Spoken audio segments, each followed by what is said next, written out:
Bonjour à vous, amis auditeurs de Radio Courtoisie. Comme tous les samedis, 10h30, c'est le libre journal des controverses. Nous serons là tout l'été avec notre ami Nicolas Stocker, mon prédécesseur. Nicolas Stocker est la Rastam du libre journal de géopolitique profonde. J'ai pu voir avec grand intérêt cette émission avec le capitaine Juvin Brunet, toujours aussi pertinent. Je salue Arnaud à la technique, notre Steven Spielberg à nous. Il va filmer, il va programmer, il fait tellement de choses. Il est dorénavant tous les samedis avec nous jusqu'au retour de Virginie, Mimi Vlam, Glam, moi comme je l'appelle. Et je salue bien entendu Patrice au standard, l'homme à la superbe écriture. Il va prendre vos messages, vos commentaires à tous. Et je sais que cette émission excessivement pertinente et tellement dans l'actualité. Je suis avec les docteurs Nicole et Gérard Delépine pour ce très beau livre de témoignages du cancer à la vie, témoignages de combat, de guérison et d'espoir aux éditions Résurgence de notre ami Marco Pieter. Juste préfacé. Enfin, un peu en avant-propos par la sublime Alexandra Henrion-Caude, qui commence à se refaire rare. Je ne sais pas pourquoi, j'aimerais bien la revoir. Qu'est-ce qu'elle devient, du coup, notre Alexandra? Bon, elle oscille entre son boulot... Elle est plus à l'étranger maintenant. Elle est à l'île Maurice, elle bosse. Et puis... Mais elle vient quand même souvent par ici, tu dois pouvoir l'attraper. J'espère bien, parce qu'elle nous manque quand même. Absolument, elle nous manque à tous quand elle n'est pas là. Et puis, c'est clair. L'île Maurice, c'est un peu loin quand même. Alors, du cancer à la vie, vraiment très beau livre de témoignages. Je suis content de vous recevoir, parce que je le vois depuis une funeste période de crise sanitaire, chers Gérard et Nicole. Nous voyons surgir comme des recrudescences de cancer. Je ne sais pas ce que vous en pensez, vous. Il est clair que si on commence par ce qui se passe actuellement, il y a effectivement une véritable recrudescence de cancer. Parce qu'avant, c'était la mode de dire ça augmente. Et je passais mon temps à dire non, ça augmente pas. Les traitements sont éventuellement différents et moins bons, mais ça augmente pas. Et là, évidemment, depuis le Covid et surtout depuis l'injection poison. L'injection létale, quasiment. Oui, absolument. Enfin, risque létal, en tout cas. Elle n'est pas létale à tous les coups, heureusement. En tout cas, pas tout de suite. Mais elle est évidemment extrêmement toxique. Et bon, il est évident pour tous les médecins un peu honnêtes et les cancérologues honnêtes qu'il y a des turbocancers qui sont apparus. Alors, on a dit turbo parce qu'effectivement, ils vont extrêmement vite. Ils vont beaucoup plus vite que les cancers habituels. Des fois, on a à peine le temps de le diagnostiquer, qu'ils n'ont pas eu le temps d'avoir un traitement et qu'ils sont morts. C'est d'ailleurs assez une petite parenthèse là-dessus, c'est assez curieux, parce que du coup, ils n'apparaissent pas dans les statistiques d'aggravation, puisqu'ils ne sont pas dans les ALD. Ils n'ont pas le temps d'avoir le 100%, ils sont morts avant, c'est invraisemblable. Et en plus, donc, turbocancer, qui apparaissent effectivement, on s'en est aperçu dans les 6 mois, 1 an qu'ont suivi les premières injections poison. Et puis bon, effectivement, ça augmente. Et puis maintenant, les gens, enfin quand même, osent à peu près les diagnostiquer, n'osent pas toujours le dire, ils n'osent pas demander aux patients s'il a été injecté quand même. Il faut quand même voir que les gens qui vont dans les services de cancérologie actuellement, et d'autres choses d'ailleurs, et de neurologie par exemple, on ne leur demande pas s'ils sont injectés. On ne veut pas savoir, sujet tabou, ce qui est quand même hallucinant. Mais enfin, en tout cas, effectivement, une épidémie de cancer liée au vaccin, au pseudo-vaccin, c'est une évidence pour tout le monde et c'est tragique, d'autant que ça atteint des gens dont l'âge est différent. Ça atteint des plus jeunes, ça atteint beaucoup d'enfants, et puis certaines pathologies comme des tumeurs cérébrales qui se multiplient ou des cancers du pancréas qui se multiplient. Un petit peu aussi dans la série leucémie lymphome. Alors, on va dire le mot injection plutôt que l'autre mot, parce que ça, c'est pour les algorithmes YouTube, parce que cette émission va passer sur YouTube. Cher Gérard, quel est aujourd'hui le cancer qui est en recrudescence par rapport à l'avant-période sanitaire? J'ai reçu par exemple des médecins qui m'ont dit que depuis la période sanitaire, ils ont vu des croître. Par exemple, la maladie de Charcot qu'ils ne voyaient pas et que maintenant ils en voient de manière assez folle. Quel est donc, du coup peut-être le cancer qui se développe de plus en plus aujourd'hui? Celui qui est le plus frappant, c'est certainement le cancer du pancréas, qui est l'un des pires et qui était relativement rare. Depuis, on a une augmentation, comme c'était rare, l'augmentation est plus frappante. Donc ça, c'est un des vrais. Les leucémies chez l'enfant également, qui c'était une des maladies fréquentes. C'était le grand cancer de l'enfant, c'était des leucémies. Mais il y en a encore beaucoup plus. Donc ces deux cancers-là sont manifestement importants, fortement liés aux injections. Et puis c'est aussi des cancers qui, même avant injection, se soignaient difficilement. Il y a eu un acteur célèbre d'Hollywood, Patrick Swayze, qui avait ce fameux cancer du pancréas. Il en est mort d'ailleurs très vite. Et d'autres. D'ailleurs, j'avais vu la statistique, je crois que c'est 10% de personnes qui réchappent du cancer du pancréas. Oui, c'est l'un des pires, à coup sûr. Il faut vraiment tomber sur un tout petit cancer et opérer très vite.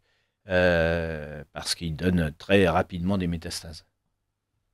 Et donc ça, aujourd'hui, il y a une recrudescence. Mais pourquoi, comment se fait-il? Est-ce que c'est juste parce que c'est un tabou que personne ne fasse le lien entre l'injection et le cancer? C'est encore tabou actuellement, hein, en particulier en France. Hein, dans un certain nombre de pays, quand même, même Angleterre, Allemagne, même en Europe, donc, ça commence à se savoir, à s'avouer. Et il y a quand même un certain nombre même de journaux et de journalistes qui ont fait des mea culpa pour avoir conseillé alors qu'ils se rendent compte qu'il y a des inconvénients. En France, ça reste tabou quand même. Ça. On n'arrive pas à voir les statistiques, on n'arrive pas à voir les informations des services officiels, de l'INSEE et autres. Hein. C'est pour ça que je disais, c'est comme ça qu'ils se sont aperçus que les turbocancers n'étaient pas dans les ALD. Mais il est très difficile parce que, d'une part, le médecin qui déclare une complication après une injection est très mal vu. Il est mal coté, il rentre dans le viseur du Conseil de l'Ordre. Ça, c'est une première chose, puisqu'on n'a pas le droit de dire qu'il y a des complications après les injections. Hein. Ça, c'est absolument tabou. Qui sont encore prescrites. Hein. Qui sont encore conseillées, non seulement prescrites, mais conseillées, sous prétexte que à partir d'un certain âge, on est fragile. Je suis fragile, mais je refuse absolument de recevoir l'injection. Bien sûr. Alors, du cancer à la vie, témoignage de combat, de guérison et d'espoir. Et ce qui est important, tiens, sur ce livre, c'est le terme espoir. Voilà, ce terme-là qu'on veut un peu nous effacer, si je puis dire, parce qu'il n'y a plus d'espoir dans la société d'aujourd'hui. C'est justement un de nos combats, l'espoir non seulement en cancérologie, mais de façon générale. Parce que là, on nous montre tout comme tragique, alors qu'il y a quand même effectivement des tas de sujets d'espoir. Et c'est dans ce but-là que ce livre moi, je dois dire que j'en rêvais depuis 10-15 ans de ce livre, parce que justement, je vois trop de gens bon, maintenant, on est à la retraite, hein, on a surtout le tableau de chef de gare maintenant, parce que les gens nous demandent où il faut aller, ce qui est une question extrêmement difficile. Mais c'est invraisemblable, les gens qu'on a au téléphone qui sont désespérés pour un cancer qu'ils n'ont pas forcément d'ailleurs, parce qu'on a vite fait un diagnostic sur un antigène quelconque, enfin sur un marqueur. Et ils sont complètement désespérés, ou alors un autre... Pourquoi ils sont désespérés? Qu'est-ce qui a changé entre l'époque d'avant? Ce qui a changé, c'est la prise en charge des médecins. Non, c'est la manière dont les médecins présentent les choses. Comment ils la présentent?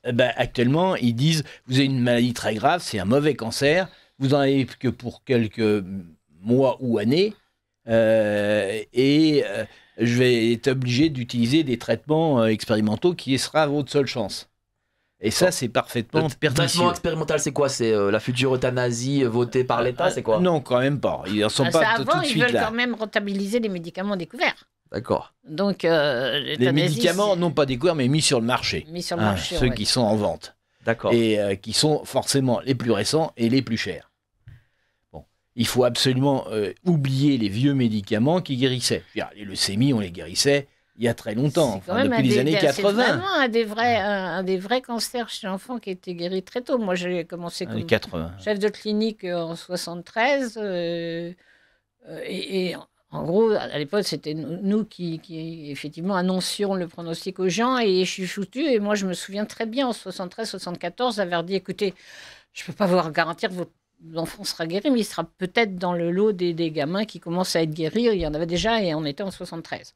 Et effectivement, ça s'est confirmé, ces gens-là ont été guéris parce que dès les années 73-75, on guérissait la plupart de leucémies par les chimiothérapies qui venaient adaptées, qui étaient, en gros, qui essayaient depuis une dizaine d'années et qui finalement montraient leur... Donc vraiment, il y a eu des résultats fantastiques, on a réussi. Alors oui, pourquoi les gens sont déprimés? Parce qu'on leur raconte des horreurs. C'est pas parce que vous avez un mot qui a un cancer ou même pas, ou même pas d'ailleurs, parce qu'en fait, effectivement, une suspicion de cancer. En gros, tout le monde, alors toute la famille, tout le monde tombe par terre, etc. On va dire, vous allez mourir. Vous allez mourir. C'est ça. Alors, c'est pas vrai. Hein. Je rappelais tout à l'heure qu'effectivement, dès les années 95, 98, 95, on guérissait, mais on avait les statistiques officielles. Hein. C'est pas mes chiffres, les statistiques officielles des guérisons de cancer dans les pays privilégiés qui pouvaient traiter les gens.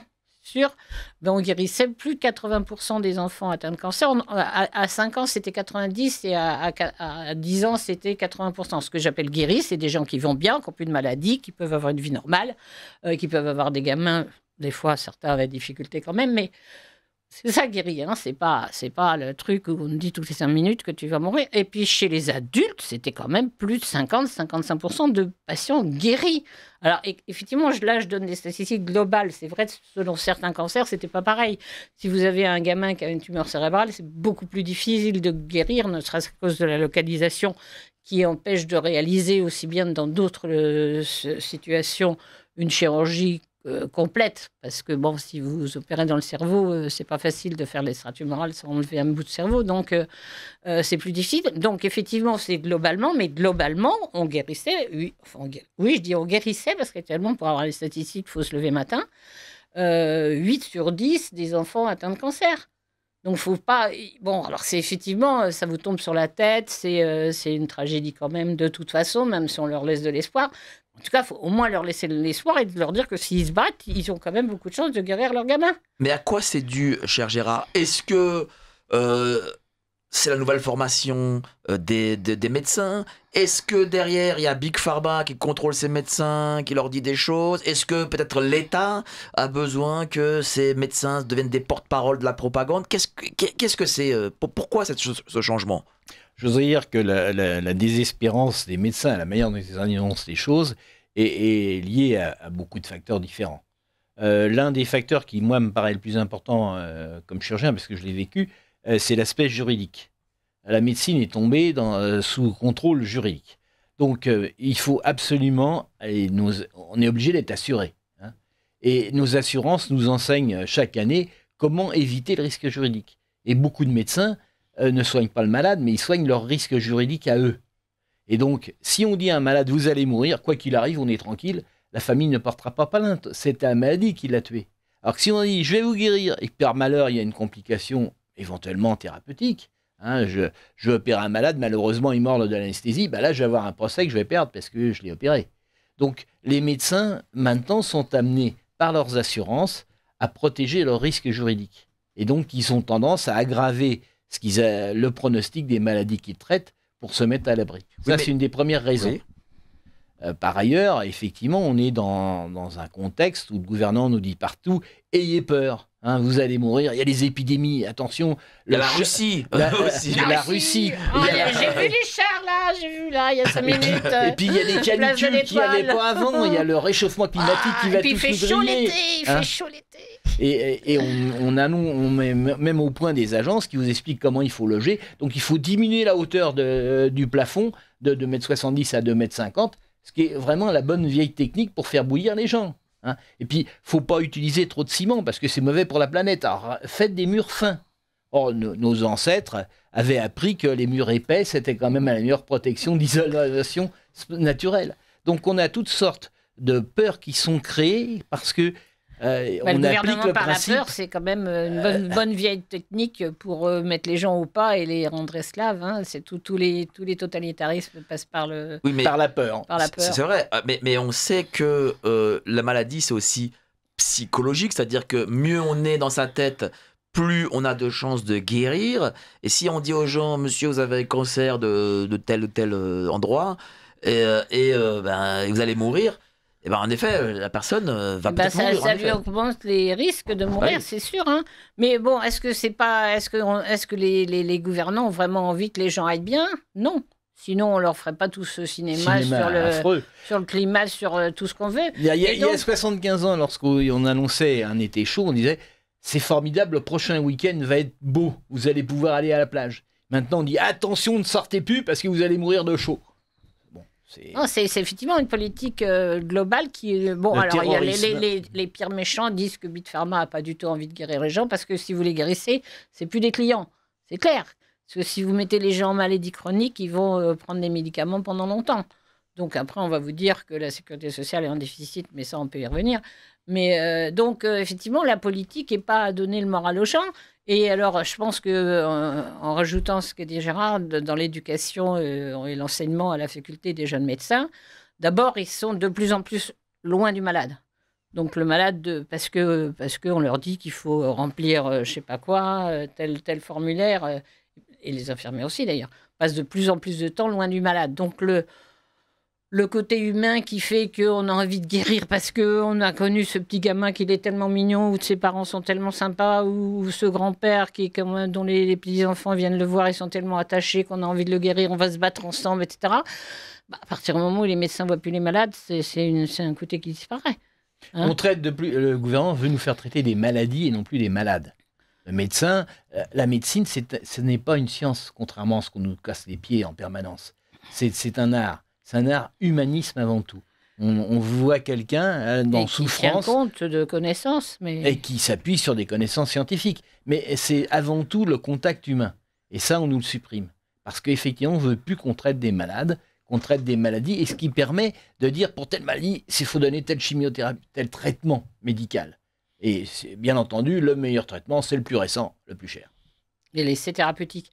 Et bon, tout ça, quand même, c'est vraiment beaucoup dégradé. Nous, on l'a vraiment vu parce qu'on était en plein dedans dans les années 2000 avec la mise au point des plans cancer. Hein.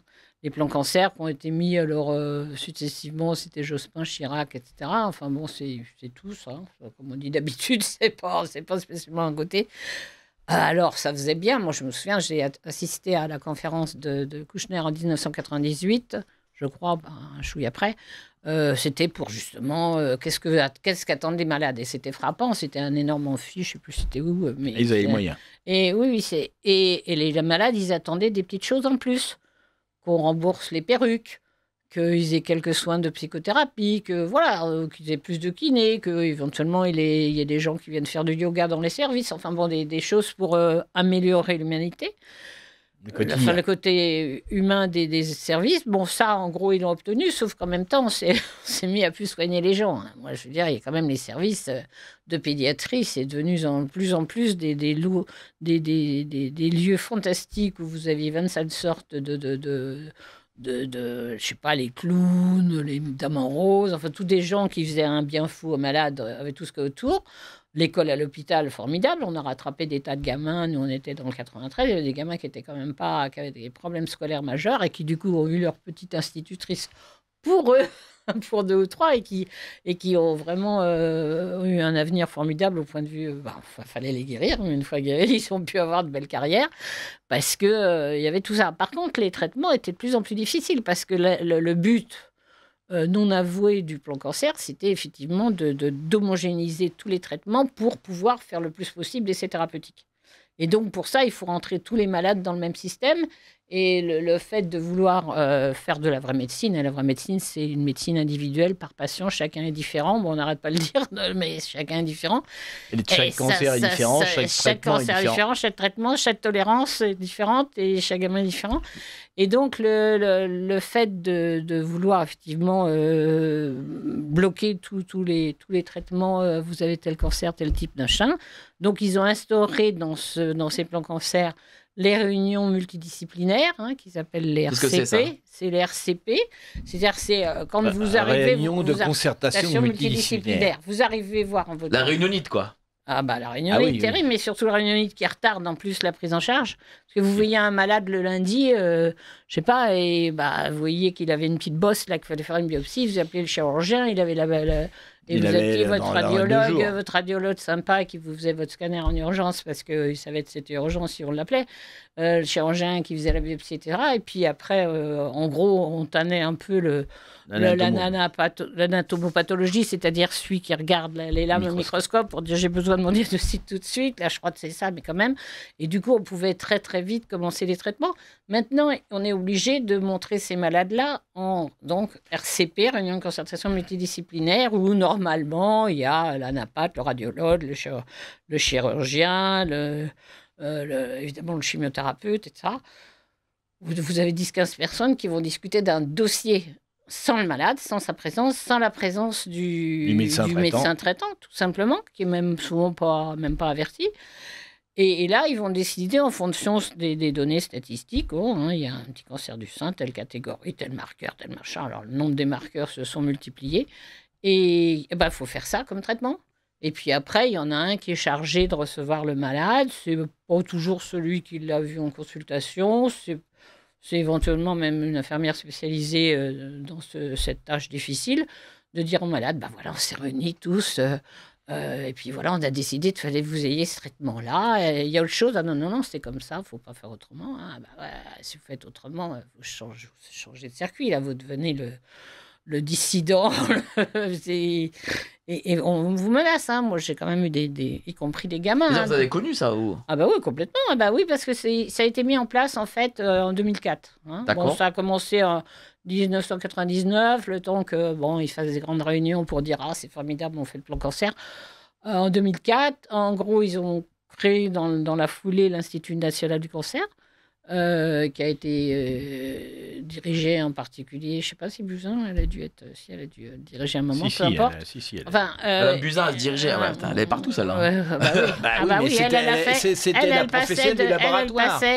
Elle passait d'une agence à une autre, elle était en radiothérapie. Oui, mais avant, elle avait beaucoup travaillé uniquement pour les laboratoires. Et donc, si vous voulez, alors ça a été mis en place doucement au départ. Ils sont malins, hein. On dit toujours que c'est des imbéciles qui nous dirigent, c'est pas vrai, hein. Pour ce genre de choses, ils sont très malins. Pour la manipulation, ils sont très forts. Pour la manipulation, ils savent bien que si on...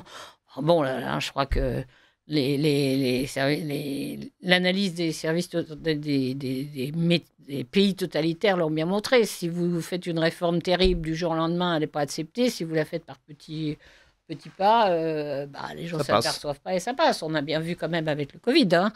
Les gens, ils ont quand même accepté. Bien sûr. Et donc, dans ces réunions, on décide pour le malade. C'est effroyable. Et alors, ce que j'ai connu, et encore depuis, parce que dans les gens qui téléphonent, c'est j'ai emmené ma gamine à tel institut célèbre, on va dire. Ils m'ont dit que fallait, elle a 17, 18 ans, elle a trouvé une tumeur de l'ovaire ou d'ailleurs. La gamine choquée. Lui a dit, il faut commencer la chimiothérapie tout de suite, sinon tu es morte dans 2 mois. On dit des choses comme ça. Sinon tu es morte dans 2 mois. Oui, ils ont appris à dire des choses comme, quand même, le petit monsieur là, j'ai eu au téléphone, qui va mi-juin dans un hôpital il avait mal au ventre, il a cru qu'il avait l'appendicite. et puis là, on lui dit, vous avez un cancer du côlon, et 15 jours après, on lui dit, vous êtes mort dans 2 ans. Qu'est-ce que c'est de cette médecine ? C'est plus de la médecine. Je veux dire, on est dans c'est la médecine de la mort. Hein. Moi, je veux dire, on parlait d'Alexandra Orliankot, je l'ai connue au moment en 2019 ou 2020, au moment où elle se battait contre cette loi absolument épouvantable de soi-disant de génétique, où on a intégré dans la loi le droit de faire des chimères, le droit d'avorter les enfants d'avorter les enfants jusqu'à la naissance. Alors, si la mère a un petit problème psychologique, peu importe, mais on a le droit de tuer les enfants qui ont 9 mois de gestation depuis cette loi. Et je veux dire, à ce moment-là, Alexandra a s'est battue pour que ça passe pas, mais évidemment, c'est passé. Et donc, on est dans une société de la mort, quoi. C'est clair. Et c'est contre ça, essentiellement. C'est pour ça que ce bouquin, moi, j'y tenais depuis longtemps. La genèse de ce livre, Du cancer à la vie, témoignage de combat, de guérison, d'espoir, chez Marco Pieter. La genèse, c'était ça. C'était dire aux gens, enfin, Si on vous dit qu'il n'y a plus rien à faire pour votre gamin, bon, peut-être ça sera vrai, mais il ne faut pas accepter. Il ne faut pas le croire de principe parce que c'est un médecin qui le dit. Voilà, le médecin, il n'est pas plus malin que vous, il a une technique que vous n'avez pas. Ce que vous dites est très intéressant puisque souvent, les gens sont impressionnés par la blouse blanche, ils voient en un médecin un sachant. Et j'imagine que c'est pour ça aussi qu'on a mis énormément de médecins de plateau. Les questions arrivent, je vais vous les poser très vite. C'est pour ça qu'on a mis les médecins de plateau pendant la période de la crise sanitaire. Bien sûr. Parce que les gens se disent, oh là là, ce sont des sachants, ils savent. Et puis ils ne veulent du bien, s'ils ont fait médecine, c'est qu'ils veulent du bien. Alors moi je voudrais insister sur le problème qu'en médecine, le pronostic est une des choses les plus difficiles. Une des expériences personnelles qui m'a le plus frappé, c'est celui d'un malade que j'opère d'une très mauvaise tumeur des membres, c'était mon boulot. Et il fait sa chimiothérapie, et puis je le vois, je le surveille pendant 2 ans, il disparaît. Et j'étais quand même très inquiet, je me suis dit, il a disparu, il est mort, il vient plus me voir. Et il m'avait raconté, lui, quand il était venu, mon médecin m'a dit que j'en avais plus que pour 6 mois. Est-ce que vous pouvez me faire quelque chose? C'est comme ça que j'ai pu le mettre dans un traitement logique. Et 10 ans après, il arrive parce que la prothèse que je lui avais mise était usée. Et je lui dis, oui, je vais très bien. Et votre médecin? Mon médecin, il est mort, lui, dans les 2 ans. C'est le karma, ça, visiblement. C'est le karma, Comme quoi, le pronostic est une des choses les plus difficiles à porter en médecine. Il y a quelque chose... faut être prudent. Profitons s'il y a des gens qui nous écoutent. Il faut que les médecins arrêtent de donner des pronostics. Vous serez mort dans 2 mois, dans 6 mois, dans 1 an. Parce qu'en réalité, ils ne savent pas. Évidemment, comment peut-il savoir? Personne ne peut prévoir l'avenir. Non, mais combien il y en a dont le médecin est mort en traversant la rue, en sortant de la consulte, où il avait dit à son patient qu'il serait mort dans 2 mois. On n'est pas... on voit qu'une personne ait une maladie de façon statistique, la maladie... Comment dire, chez cette personne-là, comment elle va se battre, quel va être son entourage, quels vont être les traitements qu'ils vont prendre pour se battre. C'est-à-dire que vous, dans vos carrières... Ce que donne la science statistique, c'est si j'avais 100 malades dans cet état, je sais qu'il y en a tant qui vont survivre. Mais celui que j'ai en face de moi, je ne sais pas lequel, qu'est-ce qui fait que parmi les 100... Mais ça, c'est important que vous disiez, parce que peut-être des auditeurs qui nous écoutent ont eu eux-mêmes ce cas-là, ou peut-être connaissent des proches qui ont ce cas-là. C'est-à-dire que lorsqu'un médecin dit vous en avez pour 3 mois, 6 mois, 1 an, c'est bidon. C'est ce qu'il pense, peut-être, mais faut pas le croire. Enfin, je veux dire, faut déjà pas poser cette question-là, parce qu'effectivement, mais enfin, si on la pose... Non, mais des fois, ils le disent sans la poser, hein. Oui, tout à fait. Ils le disent même maintenant pour sourire. À la limite, il pourrait dire, je sais pas, si j'ai 100 malades comme vous, il y en aura 4 qui seront vivants, il y en aura 40 qui seront vivants. Mais le problème, c'est qu'ils donnent ça maintenant. Le problème, c'est que les médecins, depuis alors une vingtaine d'années, 25 ans maintenant, puisqu'on a 25, effectivement, en particulier en cancérologie avec le plan cancer, n'ont plus le choix des traitements. Donc, faut bien qu'ils trouvent un moyen d'être forts par rapport aux patients. Donc fort, c'est je suis Dieu, je vous donne le pronostic.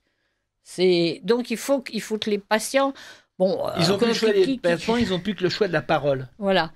À la limite, que les patients demandent ça et que le médecin réponde, mais il ne faut pas prendre ça pour parole d'évangile, si j'ose dire. C'est un ordre d'idées, mais qui peut complètement... Et c'est exactement ce qui est arrivé d'ailleurs à tous ces patients qui ont eu la gentillesse de bien participer à ce bouquin, parce que justement, c'est des gens à qui, pour pas tout à fait tous là-dedans, mais pour la plupart là-dedans, auxquels on avait dit, vous avez plus de 3 mois. Il faut qu'on vous ampute, et de toute manière, vous êtes mort dans quelques mois. C'est quand même d'une violence de dire à un patient, écoutez, monsieur, madame, dans 2 mois, 3 mois, c'est fini pour vous. Pour moi, c'est insupportable. Pour moi, c'est pas quand même gentiment, mais un psychologue va vous expliquer ça. Oui, on va vous envoyer au psychologue, oui. Ah oui, non, mais pour moi, c'est pas la médecine, ça, c'est devenu, je sais pas quoi, mais c'est hallucinant, je n'arrive pas à comprendre. Mais ça a commencé honnêtement dans les années 2000, parce que je me souviens que les premiers gamins avaient des pronostics sévères, effectivement, qu'il y avait dans les services de France et de Navarre. Là, ils ont commencé à dire faut prévenir les patients, faut dire aux patients. Oui, mais... Je me souviens d'un petit bonhomme de 5 ans qui est arrivé dans mon bureau dans les années 2005-2006, par là, et qui me regardait, trop mignon celui-là, je le revois comme si c'était aujourd'hui, et puis il me montrait ses doigts, il disait, tu sais, ils m'ont dit que j'avais usé ça, j'ai usé ça, j'ai plus de chance de guérir. 5 ans. Mais qu'est-ce que c'est que ces médecins-là ? Parce que même si on leur enseignait ça dans les je sais pas quoi, moi, les cours de psychologie pédiatrique qu'on leur a fait, si, à un moment, ils leur ont fait des cours comme ça, c'est pas une raison pour pas réagir. Vous êtes grand, vous êtes médecin, vous êtes adulte, de toute façon, médecin, pas médecin, on dit pas des choses comme ça à un gamin de 5 ans. C'est hallucinant. Donc il faut... Non, mais il faut... Alors, dire un gamin de 5 ans qui va mourir, c'est quand même... faut le faire. Insupportable. Faut le faire, quoi. Déjà, je sais pas ce que ça veut dire tellement la mort pour le gamin, en l'occurrence, mais ils sentent bien que ça va mal. Hein, le gamin, il sent que ça va mal. Donc, c'est pas possible. On n'est pas là pour ça. On est là pour aider les gens dans le maximum possible. Le serment d'Hippocrate, c'est « je fais tout pour sauver mon malade ». Et si j'y arrive pas, je l'accompagne, je lui rends la vie plus facile. Voilà, c'est ça, quoi. Et alors, ces malades-là, justement, dont un certain nombre étaient tellement choqués qu'on leur a dit que, 15 ans, 16 ans, hein, vous avez pu... Ah ben, vous allez aller voir, je vais vous envoyer voir les autres patients là, qui sont du service, qui sont pris en charge par le psychologue, vous allez voir, ça se passe bien. Bon, en gros, vous allez mourir, ça va bien se passer. Effectivement, moi, c'est hallucinant. Alors, j'ai des questions d'auditeurs. Auditrice, on nous a annoncé, le docteur Megarban, l'arrivée d'un nouveau virus cet été, et si la loi de fin de vie est votée en septembre, cette nouvelle vague programmée fera mourir des malades dans les hôpitaux en toute légalité. Ça aussi encore, cette loi-là, cette nouvelle loi euthanasie. Il faut quand même dire que ça fait quand même... Il y a des gens qui rigolent en disant que ça fait 25 ans que c'est appliqué. Déjà, effectivement, parce que moi, les petits auxquels on disait qu'il n'y a plus rien à faire, on disait aux parents, on va l'endormir, vous allez voir, ça va bien se passer. D'ailleurs, j'ai fait la semaine dernière à 2 autres, ça s'était bien passé. Donc, effectivement, cette culture de la mort qu'ils ont voulu ancrer dans notre tête depuis 5 ans, 30 ans peut-être, effectivement, elle va dans ce sens-là. Mais bon, il faut réagir. Hein. Je veux dire, il faut, par exemple, je sais pas, votre père ou vous-même, vous rentrez à l'hôpital, vous faites quand même une lettre bien, si cette loi passe, une lettre bien claire et bien nette en l'envoyant à votre avocat. Je refuse. En disant je refuse. Et j'ai pas venu. Voilà, et vous aurez procès. Ce qu'il faut, c'est important, c'est que les gens qui vous prennent en charge, ils soient personnellement concernés. Hein. Donc vous êtes mon référent oncologue, je refuse l'euthanasie. Et si vous la faites contre mon avis et celui de mon père, vous en subirez les conséquences personnelles. Voilà, alors si vous êtes mort, ça sera les enfants qui auront... C'est un conseil à donner aux gens qui nous écoutent. Absolument, Bien parce sûr. qu'il ne faut pas... La question même, comme elle est rédigée, c'est on va se laisser faire. Non, il ne faut pas se soumettre. Bien sûr. Il ne fallait pas se soumettre au masque, il ne fallait pas se soumettre à ne pas fumer sur la plage. Actuellement, il ne faut pas fumer sur la plage. Et ne pas se promener en forêt tout seul. Et ne pas se promener tout seul en forêt. Voilà, il ne faut pas se soumettre. Oui, mais les arbres sont très fragiles, je crois. Maintenant, il faut les toucher, là, ça fait du bien. Il faut les embrasser. Alors, autour de moi, beaucoup de Parkinsoniens. J'en suis très étonné. L'injection ne serait-elle pas la cause également ? Oui, ça a été décrit. Hein. Ça fait partie des atteintes neurologiques qui se multiplient. Comme alors, on a parlé de Charcot tout à l'heure. Effectivement, le Charcot, heureusement, on n'envoyait quasiment jamais. Enfin, on envoyait 2-3 dans sa vie de médecin. Et là, c'est vrai que les gens qui voient des adultes en neurologie en voient un nombre tout à fait considérable par rapport à avant. Et manifestement, et notre ami le professeur Montagnier l'avait décrit, il s'est fait insulter quand il a dit que c'était en rapport avec l'injection. Malheureusement, il avait raison. Hein. Alors, bonjour à tous et bravo pour le courage de vos invités. Une question, conseillez-vous un jeûne préalable en cas de chimio ? Car paraît-il, les cellules cancéreuses affamées se gavent de produits injectés et meurent plus vite. Ou bien est-ce une simple légende ? Actuellement, il n'y a absolument aucun argument scientifique qui fasse penser que le jeûne puisse diminuer l'évolution d'un cancer. Et par expérience, je sais que quand on ne mange pas, on maigrit. Et que le fait d'être maigre, c'est pas bon quand on est cancéreux. Donc, si on veut aller plus vite à l'amaigrissement, il faut faire le jeûne. Mais certainement pas, mais on n'améliore pas le cancer comme ça. D'accord. Alors, j'aurais une question. Avez-vous déjà assisté à des rémissions inexpliquées ou est-ce le lot exclusif des miraculés de Lourdes ou d'ailleurs ? Belle émission. Non, les maladies sont imprévisibles, c'est ce que j'essayais d'expliquer au départ, que le pronostic est la chose la plus difficile. Et effectivement, nous avons assisté à des rémissions tout à fait inexpliquées. Mais c'est exceptionnel. Pas inexpliqué. Qu'on n'a pas d'explication logique. C'est-à-dire qu'il y avait des malades, ça nous est arrivé de voir des malades où on se disait, celui-là, on n'a pas beaucoup de chances de le guérir, et puis finalement, il a réussi à guérir à travers les traitements qu'on mettait aux autres, quand même. C'est pas tout seul inexpliqué, mais effectivement, des gens qui avaient un très mauvais pronostic, qui vont bien après. Alors, des carrément inexpliqués, oui, mais ça devient difficile, enfin, où il n'y aurait eu aucun traitement, etc. Après, ça devient très difficile. Hein. Moi, j'ai vu plusieurs dossiers de soi-disant de cancer du pancréas qui avaient guéri. Et quand on regarde bien le dossier, on voyait, en regardant bien l'examen au laboratoire et tout ça, on voyait bien que le diagnostic de cancer du pancréas était discutable. Très incertain. Et puis, il y a 136 sortes aussi de cancer du pancréas. Donc, ça doit exister. Il n'y a pas de raison de pas croire. Mais bon. C'est très rare. Peut-être pas compter là-dessus pour guérir. Alors, quel bonheur d'entendre le couple de Lépine. Pensez-vous, docteur, que les responsables de l'escroquerie de la crise sanitaire seront un jour traduits devant les tribunaux? Bon, déjà, sachez qu'ont été relaxés Véran, Buzyn et Édouard Philippe. Bon, ceci dit, il faut y aller mollo. Les accusations qu'on avait portées contre eux n'étaient pas les bonnes. Parce qu'on les avait accusés de ne pas avoir protégé assez la population et de ne pas avoir assez de masques. Nous, on s'est toujours battus en disant le masque ne sert à rien dans les viroses. C'est très utile contre la tuberculose. Quand un tuberculose crache, il vaut mieux qu'il y ait un masque pour qu'il n'en mette pas partout ailleurs. Mais contre les virus, on sait très bien que les virus passent au travers des masques au courant, ceux qu'on nous donnait. Donc, les ait accusés de ne pas avoir donné de masque et d'avoir dit que le masque était inutile et après était indispensable, ça n'était pas la bonne accusation. La bonne accusation, on aurait dû les dire parce qu'ils avaient interdit la chloroquine. Enfin, ils avaient poursuivi les gens qui guérissaient leurs malades. C'était ça la vraie. Ils continuent d'ailleurs. Donc, c'était ça la bonne accusation. Et aussi le décret Véran, quand même, l'euthanasie sur suspicion du Covid. Véran et Édouard Philippe. Oui. Je précise parce que c'est quand même Édouard Philippe qui veut nous refiler comme président. Comme président, c'est pour ça. Donc Véran ne se présente pas peut-être un jour. Il y a des chances que. Moi, je pense que au vu de la population qui y vote, je pense que si Édouard Philippe est soutenu par le système, il y a quand même des chances qu'il puisse gagner, malheureusement. Le problème, c'est... Alors, pour répondre quand même, est-ce que les gens... est-ce qu'on a une chance? C'est pas évident. Hein, l'histoire du sang contaminé, quand même, il n'y a pas eu de... On a attendu que le coupable meure pour ouvrir le procès. Hein. C'est quand même assez chouette. Et les autres ont été... Le sang contaminé, on a quand même eu droit à notre président du Conseil constitutionnel qui était mouillé dedans et qui... Bon, personnellement, je n'y crois pas. Hein. Bon, alors après, on ne sait pas comment. On ne sait pas comment les choses évoluent. En tout cas, ça ne doit pas être. Mais revenons au livre Docteur Delépine, du cancer à la vie. Témoignages de combat, de guérison et d'espoir. Nombre de témoignages. Mais tiens, la genèse du livre. Pourquoi avoir écrit justement ce livre, outre le fait d'apporter évidemment de l'espoir? C'était d'encourager les gens, effectivement, à se battre, à ne pas admettre un avis, le premier avis qu'ils entendent, sous prétexte que c'est une blouse blanche qui leur dit. Les blouses blanches sont comme les autres hommes, ils sont faillibles, ils peuvent se tromper.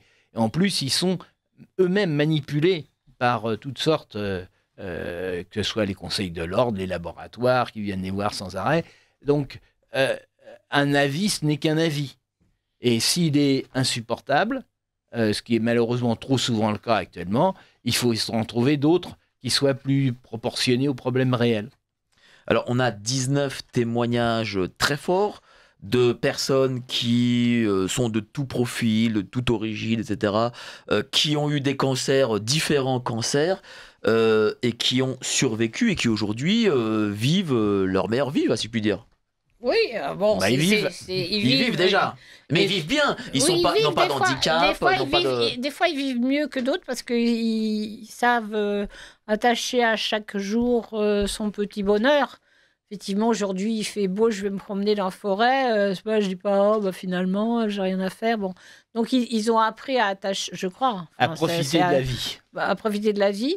Et puis, surtout, ils étaient heureux de participer à l'information parce qu'effectivement, quand nous, au téléphone, on dit à quelqu'un « Mais non, attendez, là, vous n'avez pas de cancer, là, ils veulent vous enlever tel organe. prenez un autre avis, c'est pas possible. Sur ce qu'on vous a dit, c'est pas possible.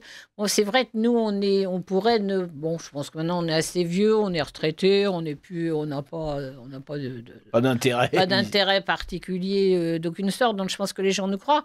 Mais bon, c'est bien aussi des fois que les patients aient accepté de d'écrire leur Ils ont leur mot à eux. Bien sûr. Le vécu ressort toujours mieux. Et parmi ces patients, certains auraient dû être justement amputés et aucun de ces 19 ne l'est. Non, mais alors là, il faut savoir que moi, j'étais orthopédiste au départ, puis dans ma famille, il y a un gamin qui a eu un cancer de la jambe et qui a été amputé, qui est guéri au sens général habituel du terme, et qui a raté sa vie à cause de ça. Parce qu'il ne s'est pas marié, il a été bloqué par la banque où il travaillait parce qu'on ne pouvait pas investir dans un cadre supérieur qui avait un cancer, qui était donc susceptible un jour de rechuter, etc. Donc sa vie a été gâchée par le traitement qui l'a officiellement guéri. Donc là-dessus, je me suis dit, il faut faire autre chose. Et puis je me suis intéressé un peu aux chiffres, et puis je me suis rendu compte avec effroi qu'on n'ampute pas, c'est pareil, ils mourraient tous. Enfin, 15% dans le céosarcome, c'était 15% seulement des gens amputés qui guérissaient.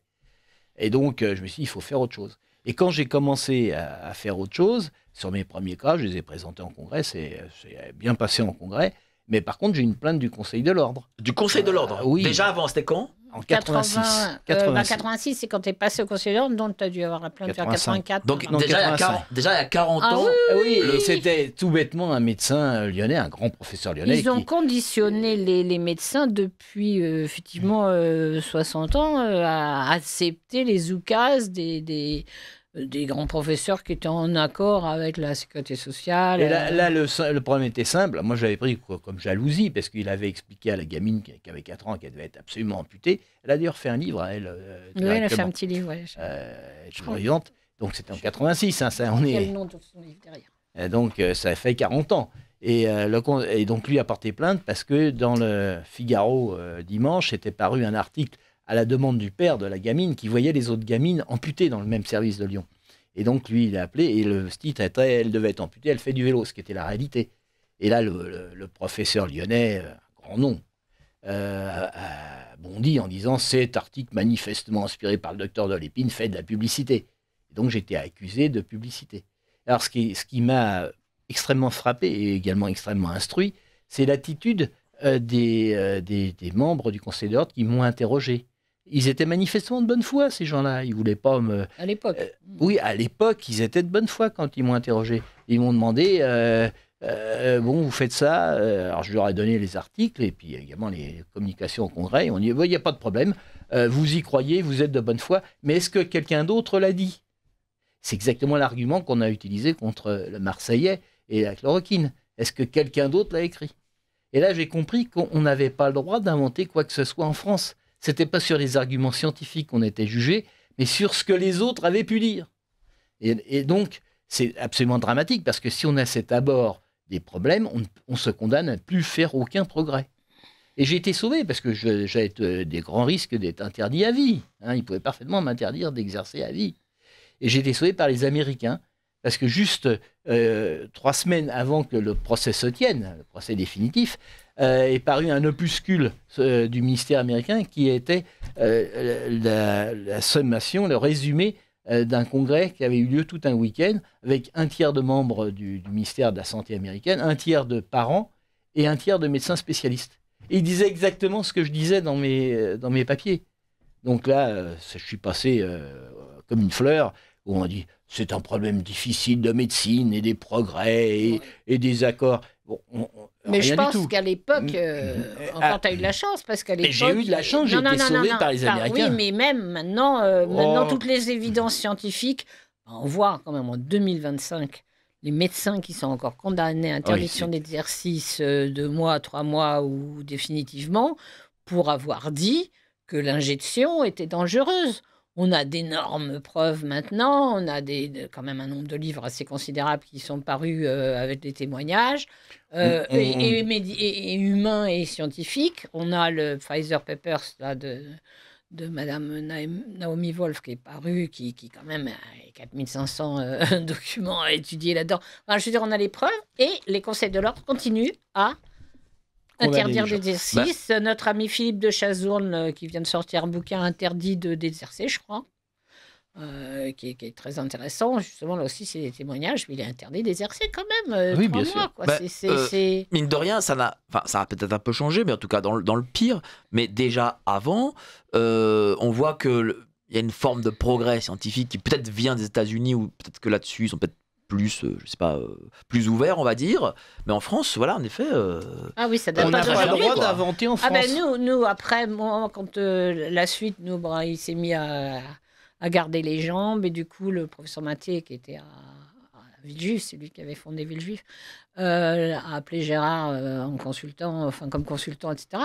Et du coup, un jour, j'ai rencontré Mathé, justement, qui m'a dit... L'ancien ministre? Non, le professeur Mathé. Georges Mathé, non, c'est lui qui avait inventé la greffe de moelle avec D'accord. Schwarzenegger.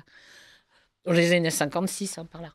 Et il me dit, ça t'intéresse, l'oncologie pédiatrique, etc. Moi, je faisais partie d'un grand service. À l'époque, on avait des grands services. Et j'ai dit oui, si on a assez de malades. Et du coup, il m'a confié les malades qu'il voyait passer de Gérard, en particulier les enfants. Et puis d'autres. Et puis, du coup, il y a des malades qui sont venus directement. Et c'est comme ça qu'on a monté, finalement, l'oncologie pédiatrique à Hérol. Et puis à l'hôpital de Garches. Puis ça a fini à Garches. On était à Hérol, dans le 19e, vieil hôpital qu'ils ont démoli. Il est remplacé par l'hôpital Robert Debré, qui était à l'époque, soi-disant, le grand nouvel hôpital. Ils ont construit plein de beaux hôpitaux comme Pompidou. Voilà. Je voulais juste citer, parce que Gérard en a parlé, effectivement, la petite malade de 4 ans qui a écrit son livre, c'est Violaine Ferrand et Gilles Grange, sa maman. Le cancer, ma famille et moi, chez l'Harmattan en 2011. Voilà. Alors, on va passer à la seconde partie d'émission, mais avant ça, le Bobino. Cette radio, c'est la vôtre. Vous en êtes les propriétaires et les grands patrons. Si nous fonctionnions comme dans les médias subventionnés, nous ne pourrions pas faire ce type d'émission. Pourquoi ? Parce que c'est eux qui choisissent les grilles. Ici, nous sommes libres et vous nous apportez cette liberté. Donc, continuez à soutenir Radio Courtoisie. Alors, aujourd'hui, je reçois Dr Nicole et Gérard Delépine pour leur excellentissime livre Du cancer à la vie.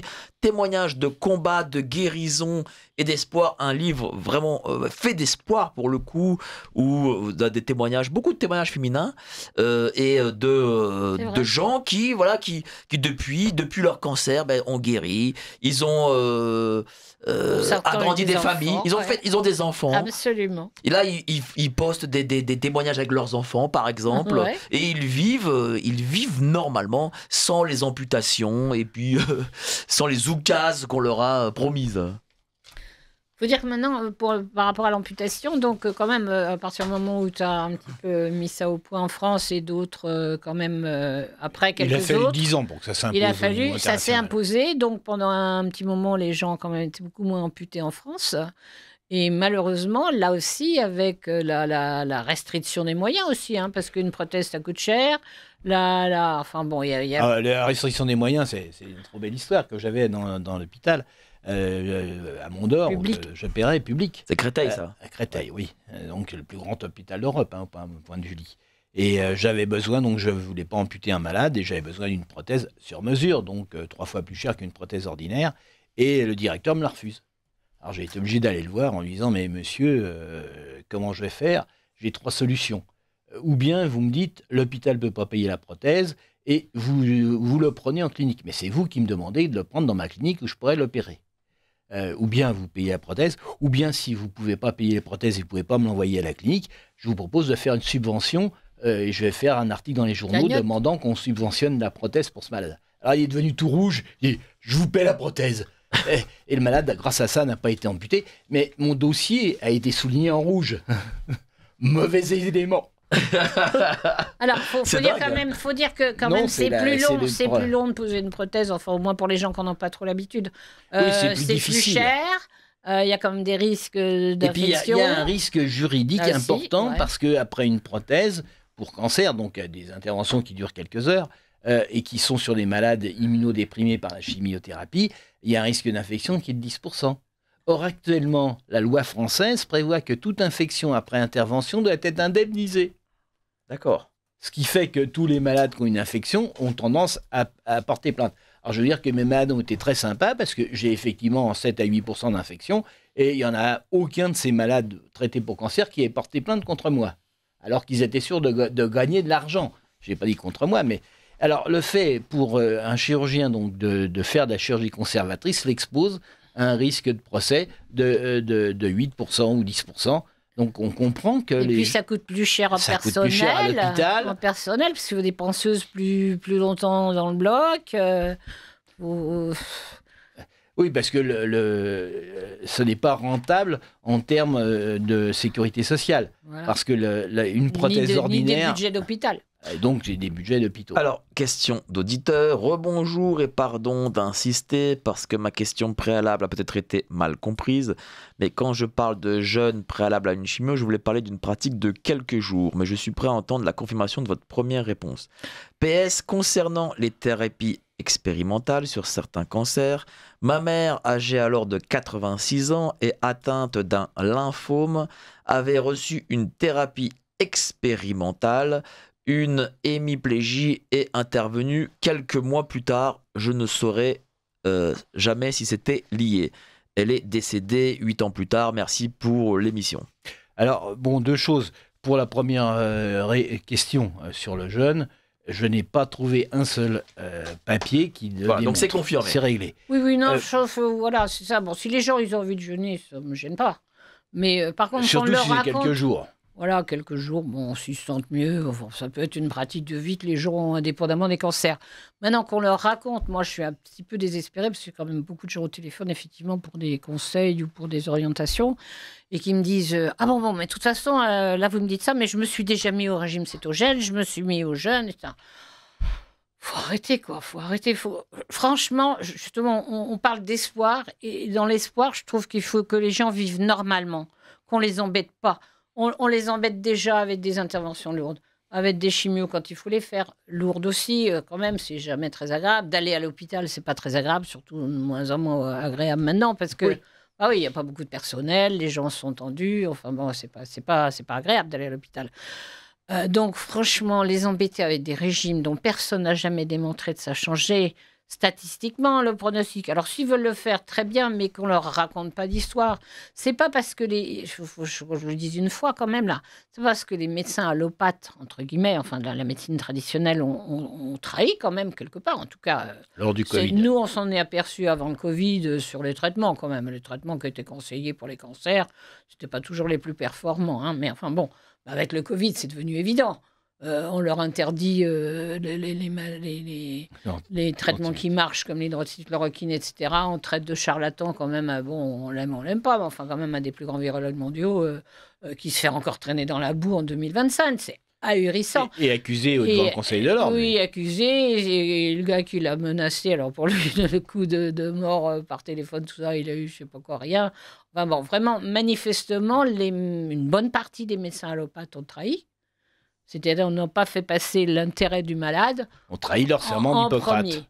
Un premier. Alors après, sous pression, avec tout ce qu'ils risquaient, avec tout ce qu'on veut, hein, mais enfin, ils ont quand même trahi. Du coup, les gens se sont retournés directement sur les médecines alternatives, ce qu'on peut comprendre. Tu n'as plus confiance dans telle médecine, tu vas voir les autres.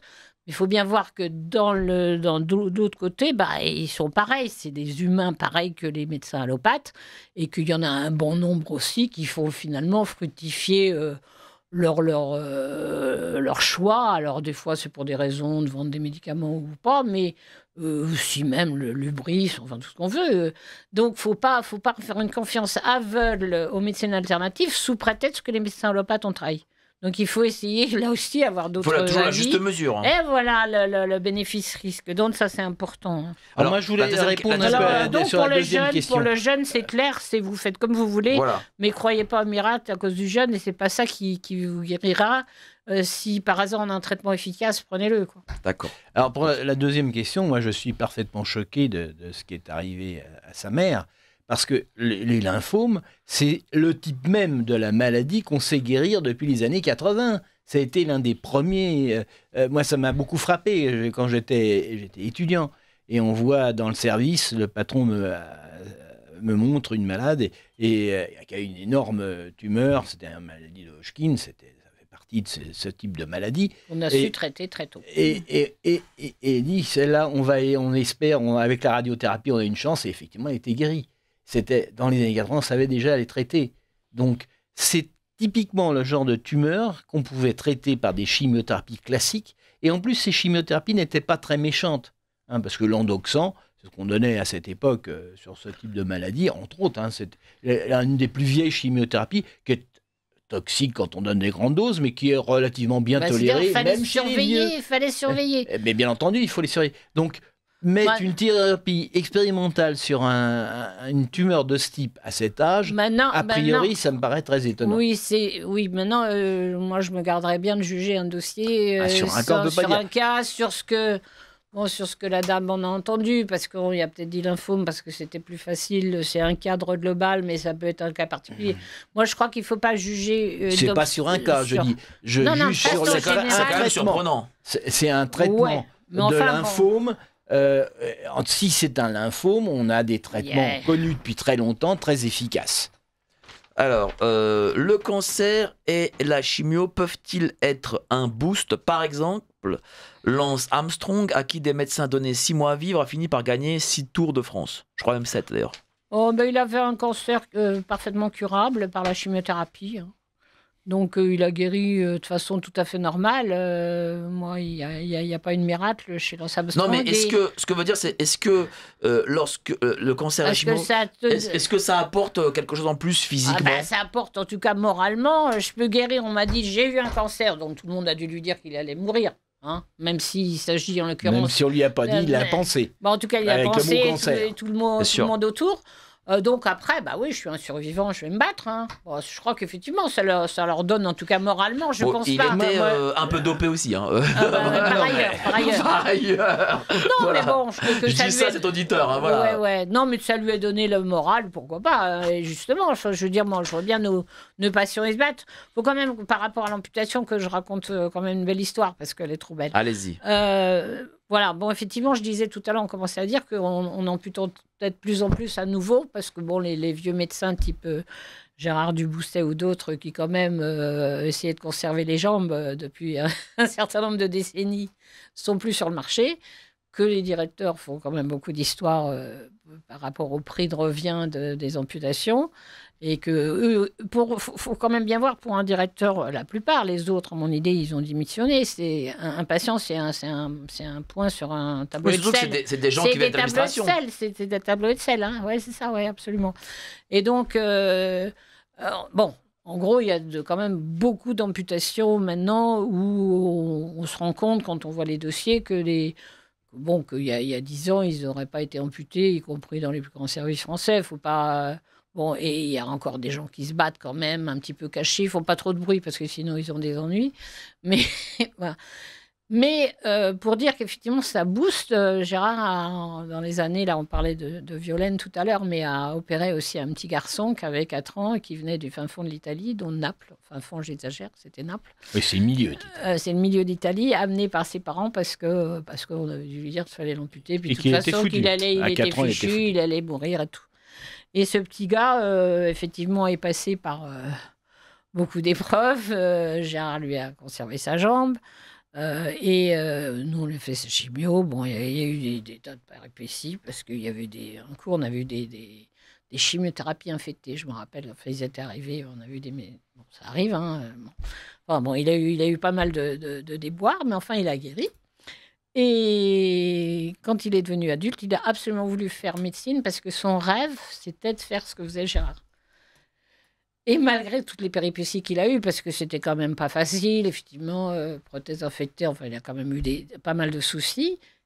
Et il habite Naples, il n'arrive pas à passer le concours d'entrée en médecine. Il n'avait pas dû payer les gens qu'il fallait. Peut-être pas ce qu'il fallait, je ne sais pas, mais en tout cas, voilà. Alors, il fait veto. Il a bien été veto, elle savait. Il fait veto, il s'occupe des chevaux, il fait des trucs fantastiques, et puis il se dit, non, c'est quand même pas ça ma vie. Je voulais faire comme Gérard. Et il a réussi. Et il est repassé en médecine. Il a fait donc médecine. Il a eu l'équivalence de la deuxième année. Et il est repassé en médecine, il a fait orthopédie. Puis après, orthopédie, ouais, c'est bien l'orthopédie. Moi, c'est pas ça que je Mais fais. moi, je vais être comme Gérard. Ouais. Et ben, il a fait orthopédie cancérologique. Il est à Salerne, quelque chose comme ça. Enfin, il travaille en Italie. Et c'est quand même, ça devient, enfin, pour l'instant, il est encore jeune médecin quand même, à 36 ans. On était à son mariage quand même, il y a 2-3 ans, là, en plein Covid, on est allé à son mariage. Et enfin, entre deux, quoi, dans les phases où on pouvait. Et il est devenu chirurgien orthopédique cancérologue. Ouais, c'est beau, hein? Ah oui, il y a de trop très bête, belles hein. histoires. Ah, franchement, Alors qu'on lui promettait la mort. Ah bah oui, la mort, bien sûr. Et l'Italie aurait perdu un médecin. Ouais. Absolument. Et nous, un recours, parce qu'actuellement, c'est quand même, je le rajoute, parce qu'effectivement, actuellement, tous les gamins ou adultes pour lesquels on nous dit il n'y a rien à faire, etc., on est obligé de l'amputer et tout. Ah bah, de temps en temps, on prend notre téléphone, on dit Raphaël, tu crois que tu peux le prendre celui-là Ah bah, faut que je vois avec mon patron, je suis pas encore chef de service hein, quand même, hein, ça va venir, mais. Et donc, voilà, et donc on lui envoie parce qu'effectivement, actuellement, pour les patients auxquels on dit en France, il n'y a rien à faire, alors soit des fois on trouve une équipe française discrète qui veut bien prendre en charge quand même, et puis soit sinon on envoie en Allemagne, en Italie, en Espagne aussi, hein. et en Pays Espagne, en Basque. particulier au Pays Basque. Et là, des fois, les gens trouvent des techniques. Alors, je crois qu'il y a sa photo derrière. Et voilà, un Ah, il est là. chirurgien. Voilà un chirurgien. Je le montre à la caméra, parce que vous le verrez, Raphaël, cette émission c'est sur YouTube. C'est trop beau quand même, cette Du histoire. cancer à la vie, témoignage de combat, de guérison D'espoir quand et même. d'espoir. Ah, Oui, d'espoir, non surtout seulement d'espoir. d'espoir de guérir du cancer et aussi d'avoir une vie plus que normale. Bon, bah, comme Lance Armstrong ou On en profite. Raphaël. Mais moi, je le comprends très bien parce que T'es un survivant je suis aussi, un toi. survivant. Je devais mourir quand j'avais 2 ans. J'ai une méningite à un germe pas très sensible aux antibiotiques. Tous les gamins qui À avaient eu la l'époque, même maladie T'es en vieux, 48, ouais, 48. qui avaient eu la même maladie et qui étaient allés passer à l'hôpital Trousseau étaient morts. Et j'étais le survivant. Et une des grandes joies, ça a été lorsque j'ai fait mon premier semestre d'externat à l'hôpital Trousseau. Je suis tombé sur un médecin et je lui donne mon nom. Ah, vous êtes. Bah oui, il était bon. Bah, je suis content de vous voir, bonjour. Et puis je lui dis, mais vous m'avez traité en 48 d'une méningite. Et alors là, j'ai vu ce bonheur. C'est le bonheur du médecin, Le ça. bonheur du C'est ça médecin. le vrai médecin. On a des cas, par exemple, comme celui de Goutti, qui a eu Oh, une Guti, tumeur au ouais. cerveau. Puis il était rejeté partout, on ne peut Enfin, pas c'est- vous guérir, rentrez chez vous. En plus, avant, c'était un étranger à l'époque, donc c'était pas facile. Bon, maintenant, ça a l'air presque. Enfin, je ne sais pas si c'est vraiment plus facile pour les étrangers. Peut-être pas quand ils ont des trucs lourds. Enfin, lui, il avait été rejeté. Hein. Donc, nous, on l'a quand même pris en charge. L'assistance sociale s'est débrouillée, etc. Bon, à l'époque, ça se battait fort pour que les petits malades. Il y a Lina aussi, qui est venue de Roumanie, qui a une histoire absolument fabuleuse. Maintenant, elle est maman. C'est le bonheur. Ça fait pour quoi cette- justement, quand Ah, vous, bah nous, vous ça. réussissez à mettre sur pied des gens comme ça, Ah ben, qui ça font des fait- vies, ça qui nous font fait- faire des ça- On familles. sent qu'on n'a pas été inutile. Ça nous fait nos raisons de vivre, enfin en dehors de nos raisons personnelles et familiales, mais ça nous fait nos raisons de vivre parce que au moins vous faites un métier qui sert à quelque chose. C'est le plus grand bonheur qu'on peut avoir, moi, quand ils arrivent ou qui téléphonent. Tu sais, je vais avoir un bébé ou c'est formidable. Oui, parce que vous avez Mais encore on va- des contacts avec vos patients. Ah bah tout le temps. Bah oui. oui. On va être bientôt à la 2e génération. Il y en a qui attendent là, qui ont eu 3 gamins et qui attendent. Donc elles vont bientôt être grand-mères. Mais mes petites, mes gamins qu'on a traités il y a 40 ans, ils vont être grand-mères. C'est pas beau ça? C'est le plus beau cadeau qu'on puisse faire à des médecins. Moi, il me semble. Enfin, moi, j'ai fait médecine dans cet esprit-là. Je n'ai pas fait médecine pour faire l'ENA ou de la bureaucratie dans mon bureau sur des chiffres Excel. Hein. Et je pense qu'une des raisons pour lesquelles les médecins qui traitent les malades dans les services vont mal, c'est qu'ils n'ont plus cette joie de contact réfléchir, humain. du contact humain, puis de réfléchir ensemble avec 2-3 collègues, qu'est-ce qu'on pourrait trouver. Bon, il y avait quand même des maladies pour lesquelles on n'avait pas beaucoup d'idées, et puis on se battait tout le week-end, 3 jours, à faire toute la littérature, pour essayer de trouver l'observation qui a à New York ou en Asie avait marché dans le cas précis. Ils l'ont proposé aux patients. On ne peut plus faire ça maintenant. Hein. Mais justement, comment ils font ces jeunes médecins qui ont 35 ans aujourd'hui, en 2025 Est-ce qu'ils ont encore la passion de ce métier? Non, ceux qui ont la passion, malheureusement, il y en a beaucoup qui démissionnent parce qu'en étant découragés de ne pas pouvoir faire ce qu'ils rêvaient de faire, et c'est les déserts médicaux, c'est en grande partie lié à ça.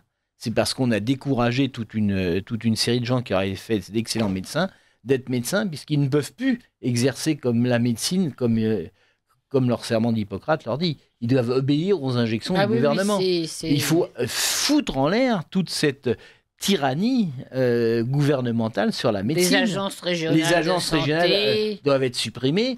L'ordre des médecins doit avoir sa partie juridictionnelle supprimée. C'est un tribunal d'exception. On a supprimé le tribunal d'exception des armées, on a gardé le tribunal d'exception du Conseil de l'ordre. C'est absolument aberrant. Effectivement, mais à la retraite, pas à la retraite, interdit d'exercer. Quand même, l'interdiction des médecins, des on soignants, des médecins violeurs exercer pendant 30 ans, ça pose pas de problème. Ça gêne pas. Mais ce qui s'est passé quand même en 2021, oui, c'est ça, où on a interdit aux médecins, aux soignants en général, tous les gens qui travaillaient à l'hôpital, qui approchaient les patients, de rentrer s'ils n'acceptaient pas l'injection. Qui était quand même douteuse. Tout le monde... il y avait suffisamment d'éléments pour avoir des doutes. Tout le monde savait que les essais avaient été truqués, que le recul était totalement insuffisant, et tout le monde s'est rendu compte immédiatement que c'était des médecins inefficaces. Et au bout de 6 mois, qu'ils étaient toxiques. Donc, il a été invraisemblable, et c'est toujours invraisemblable que ce ne soit pas plus dénoncé, que ces gens-là, ils ont été virés de l'hôpital comme des malpropres en plus. Pas le droit d'être au chômage. Sans indemnité chômage, rien. Il y a eu quand même pas mal de suicides. Alors, une petite pensée au docteur Gaillet qui nous a quittés il y a 3-4 mois de cela. Olivier Souillet il y a 2-3 ans. Non, mais tous ces gens-là ont été interdits d'exercice. Denis Agré qui a été radié. Ah oui, Denis, alors il se bat contre les vaccins obligatoires, et il y en a qu'on du tonus, c'est pour le coup, mais il continue à se battre beaucoup contre l'obligation vaccinale pour les nourrissons, c'est pareil. On n'est pas là pour parler de ça, mais les obligations ont un caractère totalitaire insupportable, quoi. Donc effectivement, théoriquement, on explique partout que mon corps est à moi, j'ai le droit d'avorter, mais j'ai pas le droit de refuser la vaccination. Oui, mais qu'est-ce qui fait que les médecins ont lâché prise face au pouvoir administratif? Parce qu'ils étaient interdits d'exercer, tout simplement. Non, mais ça a été très progressif. C'est ce que je disais toujours, cette petite pas à pas. Ça a commencé par les conventions avec les organismes de sécurité sociale, si vous voulez qu'on rembourse. Alors, ce qu'on appelle la sécurité sociale, mon papa, qui est un des fondateurs en 1946, doit se retourner dans sa tombe quand il m'entend dire ce qui est devenu. C'est plus la sécurité sociale, non. La sécurité sociale, c'était les employeurs et les employés qui géraient ensemble un organisme privé dans lequel l'État n'avait rien à dire. C'était ceux qui étaient affiliés à la sécurité sociale qui élisaient leurs représentants pour gérer la sécurité sociale. C'était des gens élus. Or là, le gouvernement a dit c'est insupportable qu'un budget supérieur à celui de l'État soit dans les mains de gens qui connaissent rien. Et progressivement, ça a été privatisé. Et je l'utilise comme je veux. Et ça a été nationalisé, étatisé. Et maintenant, c'est les ministres de la Santé, c'est le gouvernement qui gère le budget et qui choisit. Parce qu'alors, on dit la sécurité sociale est en déficit, mais on justifie qu'elle dépense de l'argent à faire des campagnes de vaccination. Oui, alors le vaccin Gardasil est un des exemples typiques où le prix a été fixé par le ministre avant même que la commission chargée de l'affaire ait pu être consultée. Et le Gardasil coûte 500 € pour un adolescent. 3 injections plus les consultations, c'est 500 €. 500 € par personne. Et notre président de la République dit que tout le monde doit être vacciné. Il va faire de la propagande dans les lycées. Dans les lycées, ils vont recommencer en octobre. Et c'est... Attention, il y a en gros 700 000 enfants chaque année. C'est 350 millions d'euros qu'on va consacrer à un truc inutile et dangereux. Et on nous dit que la sécurité sociale n'a pas de quoi rembourser les frais d'oreille pour les vieux, ou pour les jeunes d'ailleurs. Ou les lunettes, ou les dents. Etc. Pour les gens qui en ont besoin, quoi. Alors... Là, je sais pas, le jeune, là, ça titille nos auditeurs. Ils aiment bien les jeunes. Il me semble qu'il existe des travaux scientifiques concernant le lien entre guérison des cancers, certains cancers, et le jeûne. Ce sont les travaux du professeur André Gernet, ou Gernet, c'est pas comment on prononce, qui a écrit le scandale du siècle. Il me semble que le jeûne fait partie du protocole. Gernet est quelqu'un de très remarquable, mais il ne s'est occupé que de prévention. que je veux bien que la personne me cite des statistiques de Non, mais on est malades, curieux. de C'est malades. l'autre personne. Tiens. Non, mais peu importe. on lui demande avec intérêt de nous citer l'expérience, l'essai thérapeutique de l'Eugène. Hein, De Germaise, parce qu'il n'a Germaise. jamais existé. Mais non, mais c'est. Il y en a pas eu. Il a donné une opinion. Il a réfléchi Oui. sur la prévention d'apparition des cancers. Bon. C'est tout à fait intéressant et remarquable. Mais il n'y a pas de statistiques. J'ai un cancer. J'ai un commentaire, pardon. Très caustique, on va dire.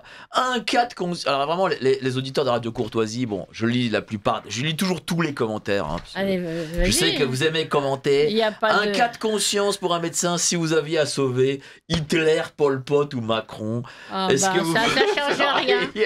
Est-ce Un que vous le feriez médecin ne doit Mais quelle pas. question Un médecin ne doit pas. Non, c'est une question parfaitement Ah bon, pertinente. d'accord. Un médecin n'a pas à juger. La personne. Bon, donc Monsieur Macron, les délépines vous sauveront Absolument. si quelque Et chose on se en passe. profitera pour lui expliquer comment il a détruit tout le système de santé. En plus. Non, comment il a continué à détruire, parce qu'alors, c'était pas- bien commencé avant qu'il arrive. hein. Il a bien aggravé les il a bien choses. aggravé les choses, voilà, mais en supprimant encore des lits d'hôpitaux, etc. Ah ouais, bah si les médecins commencent à choisir qui ils soignent, c'est plus de la médecine. Bah, évidemment. Bah, c'est pour ça que cette question n'était pas. Enfin bon, bref, Bah mais je la ouais, pose mais quand moi, même. j'ai- Non, c'est un problème de base. De la déontologie de déontologie. médicale. Ouais. Nous ne devons En pas choisir particulier, nos malades. ça a l'occasion de dire quand même, quand on a entendu des choses épouvantables pendant le Covid, Ah oui. quand il y avait un certain nombre de médecins qui disaient, de toute façon, les gens qui ont refusé l'injection, eh ben, on n'a qu'à pas les prendre dans les services. Ah oui, ça. Et On n'a après, qu'à il pas faut les pas les réanimer, rembourser. Il faut ou pas faut pas les remplacer. rembourser. Et il y a des choses qui se disent encore aujourd'hui. Ah oui. J'ai entendu, là, il y a quelques jours, C'est enfin, ou absolument même pas épouvantable. longtemps, peut-être sur Twitter, je sais pas, une ministre ou secrétaire d'État, enfin, quelque chose qui tourne autour du pouvoir, qui disait que si peut-être il faudrait quand même pas rembourser les gens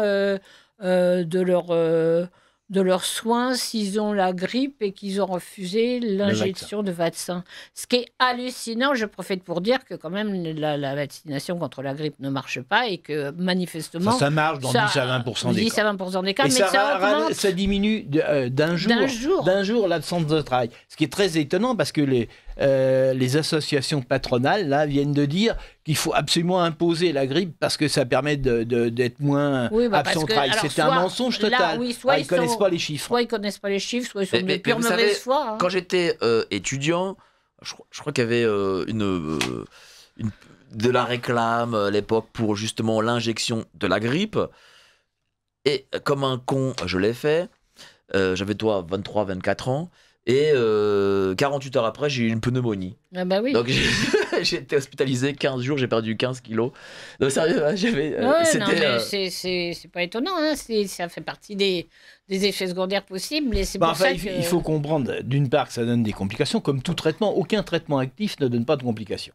Donc, ils sont plus ou moins importantes. Mais en plus, pour le vaccin pour la grippe, il faut rappeler que le vaccin pour la grippe est par essence même expérimental. Il est toujours expérimental pour une simple raison, c'est que le virus mute chaque année. Donc, les laboratoires font des vaccins d'après ce qu'ils pensent que le virus va être cette année. Ouais, donc ils jouent au loto. Ou sur le On virus joue de l'année parfaitement- dernière. Non, ils ne font plus le virus. Ils savent que le vaccin de l'année dernière sera inefficace. Ça, ils le savent. Non, mais sur Non. la mutation qu'ils imaginent sur le C'est ça. virus de l'année dernière. C'est là-dessus. Alors, donc, c'est constamment et forcément, compte tenu de l'évolution du virus grippal, c'est Probablement, forcément expérimental. Donc là, les patrons, soit ils sont mal informés, soit ils mal sont de informés. mauvaise foi, soit non, bah, ils marchent pour Big Pharma.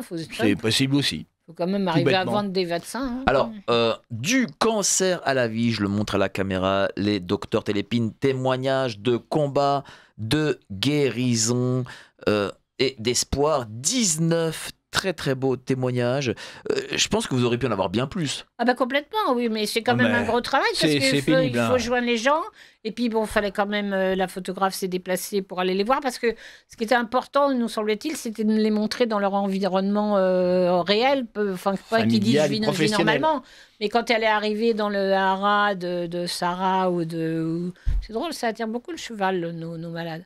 C'est vrai, en fait, ils se sont fait beaucoup aider par les contacts avec les chevaux pendant qu'ils étaient malades. Je dis, papa, mais je le fais toujours enrager. Je reconnais le travail de notre amie Ingrid Hoffmann. Absolument, c'est pour ça. D'accord. Ah oui, c'est tout à fait elle. Et donc, effectivement, Ingrid, elle s'est déplacée, il a fallu aller les voir, passer un jour ou deux avec eux. Enfin, c'était pas si simple. Puis bon, c'est vrai qu'il fallait quand même regrouper les témoignages. Donc, c'est un sacré investissement, c'est un sacré bouquin. L'association améthyste a payé. Oui, la photographe. Oui, justement, c'est préfacé par l'association Améthyste. Parlez-nous-en un petit peu de cette association. C'est une association qui a été créée dans les années 90, quand on a commencé à être manifestement assez performant sur le traitement des cancers des os, essentiellement. C'était surtout ceux-là où on faisait un peu plus et différemment des autres, en particulier avec la conservation des membres et avec les faits qu'on s'était mis du coup à aller dans tous les congrès où on parlait de ça, où on avait rencontré le formidable Gérald Rosen, paix à son âme. Et auquel le livre est dédié. Oui, est dédié. On a fait un petit message pour lui dedans. Et parce qu'on disait, après dans le service, on disait c'est les enfants du professeur Rosen. C'est ce que, voilà, pour ce qui était os. Et donc, je ne sais plus où j'en étais. L'association Améthyste. Ah oui, alors du coup, on a commencé donc en 85. Bon, Gérard a eu les ennuis avec le Conseil de l'Ordre. Après, nous, on va en 86. Jusqu'à présent, entre 80 et 84, 85. On travaillait avec l'équipe du professeur Maté et c'était le professeur Jasmin qui s'occupait des cancers des os. Dans son service, il nous avait dit, vous appliquez les traitements de l'ORTC. Bon, appliquer les traitements de l'ORTC, on arrive dans un domaine, on ne va pas innover, etc.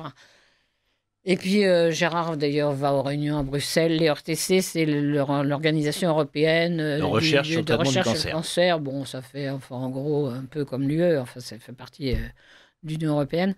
Et donc, on s'aperçoit quand même que nos malades, par rapport à la littérature et par rapport aux résultats de Rosen, ils ne vont pas si bien que ça. Donc, 40%. On avait 40% de survie dans les ostéosarcomes. Oui. Et donc, on se dit quand même, donc on discute avec Rosen, etc. Puis on dit quand même, on va plutôt appliquer ce que le professeur Rosen, lui, avait déjà publié en 82.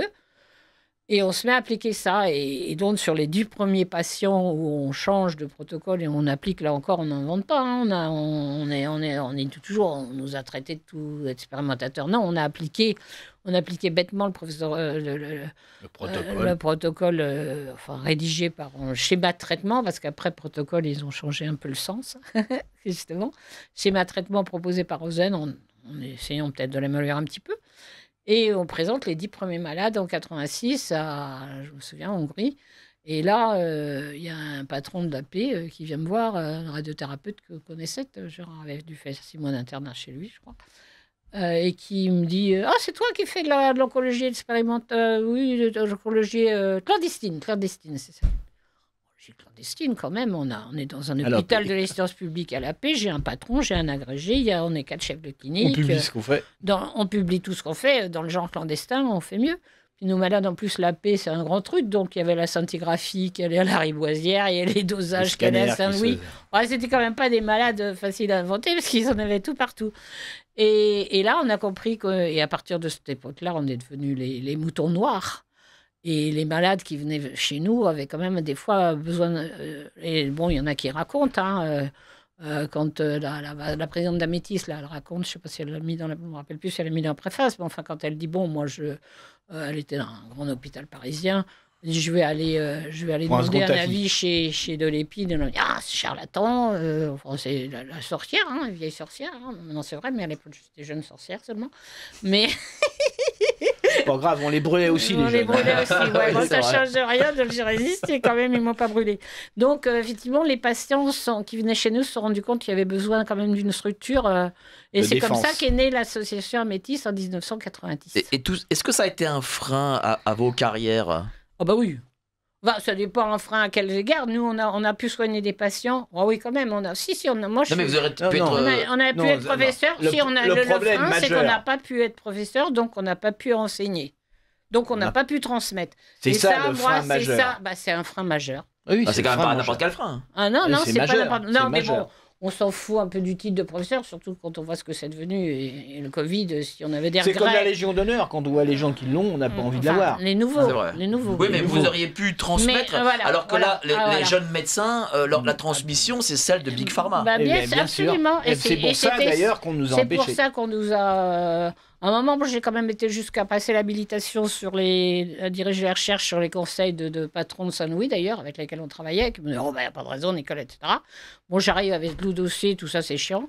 Et puis là, il y a un patron de Robert Debré qui dit, hors des questions qu'on donne la l'habilitation à cette nana qui fait n'importe quoi. Bon, je vais vous lire, le commentaire.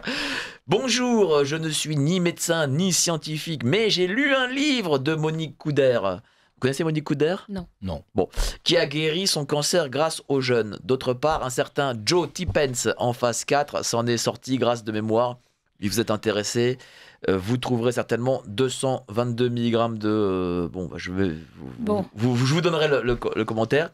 J'arrive en fin d'émission et j'espère que vous pourrez transmettre aux Délépines. Merci d'avance. Voilà, je leur transmets. Oui, Mais c'est ce que j'appelle les histoires de chasse.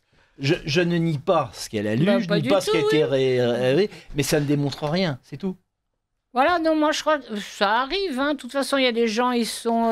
Il faudrait reprendre tous les dossiers. On a compris là-dessus. Voilà, mais il faut garder espoir. Mais c'est pas pour ça qu'il faut l'imposer aux autres. Mais ce qui est important, je pense, c'est le fait vraiment que. Voilà, vous auriez pu être professeur, vous auriez pu enseigner, vous auriez pu avoir une génération entière qui aurait suivi vos traces, quoi, en gros. Et le système n'a pas voulu. Hein. Non, bien sûr, mais c'est ce que je dis. En France, on n'a pas le droit d'inventer. C'est la règle qu'il faut comprendre. Mais c'est pareil. C'est qu'en France ou c'est... C'est quand même en France, c'est plus qu'ailleurs. On est plus totalitaire que... Oui, on est plus soviétique. Faut être clair. Souvenez-vous de ce qui s'était passé pour l'agriculture en URSS. Et pour les théories scientifiques étaient contraires à l'idéologie. Donc, elles étaient fausses. Et donc, on n'avait pas le droit. Et on a le même phénomène à partir où l'État veut se mêler de tout. On est le plus soviétique des pays de l'UE, mais qui commence à l'être quand même. Mais on sent qu'il y a quand même des petites possibilités en Allemagne. En Allemagne, les médecins qui veulent donner des médecines alternatives, même si c'est des médecins allopathes, ils font signer à leurs malades que c'est pas le traitement recommandé par la DOTSA, mais ils peuvent le faire. En France, ils sont interdits des exercices. Je voudrais faire une petite réflexion par rapport à ce que je lis là, par rapport au témoignage de la dame, parce que c'est peut-être un petit conseil à donner quand même. Allez-y. Par rapport au turbocancer, actuellement, pour lesquels on n'a pas grand-chose, parce qu'ils vont tellement vite que même... Ce qui est surprenant dans les turbocancers, parfois, ce sont même des malades qui ont eu un cancer du sein, par exemple, il y a 20 ans, guéri, qui ne parlaient plus de lui. Toc, vous faites l'injection et toc, il flambe. Et il y a quand même quelqu'un... Il faut rappeler d'ailleurs que le président de l'association de lutte contre le cancer était en rémission, il s'est fait injecter et il est mort. Un peu plus vite que prévu, oui, parce qu'il a dit j'en ai encore pour 4 ans et il est mort en quelques mois. Mais non, ce que je veux dire, c'est quand même dans le genre espoir un petit peu statistique. Là, sur un cas, on ne peut jamais rien dire, parce qu'il faudrait être sûr du cas et sûr de traitement. Et puis sur un cas, chacun est différent. On a le droit de guérir avec ce que le voisin... avec un verre d'eau. Oui, ou même avec des vrais traitements, mais qui n'auraient pas marché chez le voisin. Ça, c'est tout à fait respectable et vrai.